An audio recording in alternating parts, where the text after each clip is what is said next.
Welcome back. Today, as we look at the Sermon on the Mount, we're touching on the question of oaths. You know, those promises we make and we swear, I'm telling the truth. Some of the time in our culture, I think it's hard for us to determine who's telling the truth. You know, you look in the news media, you look at politicians, and those are probably not the great two sources to dig in and find truth. You look at the people you know, and you wonder sometimes who's telling the truth and who's just telling you what they think you want to hear. Well, here's how Jesus touches on it in Matthew chapter 5, starting at verse 33.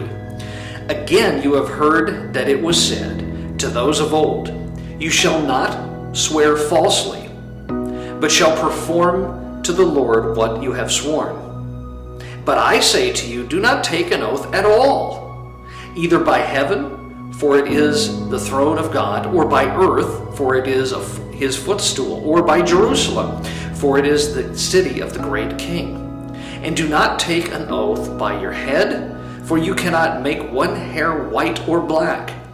Let what you say be simply yes or no. Anything more than this comes from evil. When we boil it down, what's the purpose of an oath?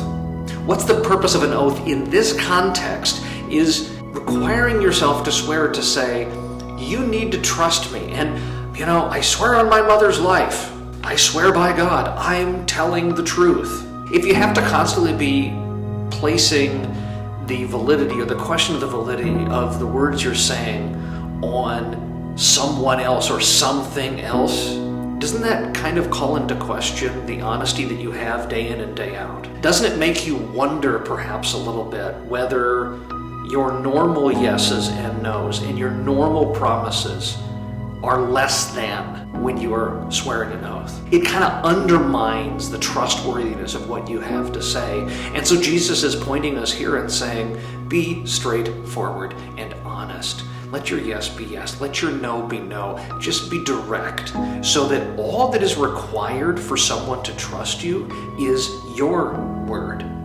Because if your word is respected and known and honored, what more do you need? You simply make a promise and you keep the promise. You perform, as Jesus says in verse 33, perform to the Lord what you have sworn. Do what you say you're going to do. Which means not overpromising, not saying, oh yeah, I'm going to be home at such and such a time when it's unrealistic.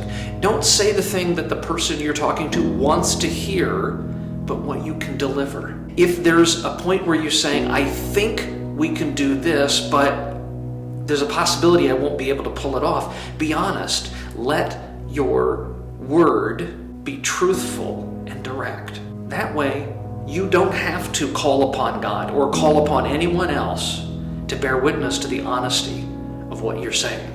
You will simply, by your own words, be known to be saying something truthful and honest. And people will love you for it.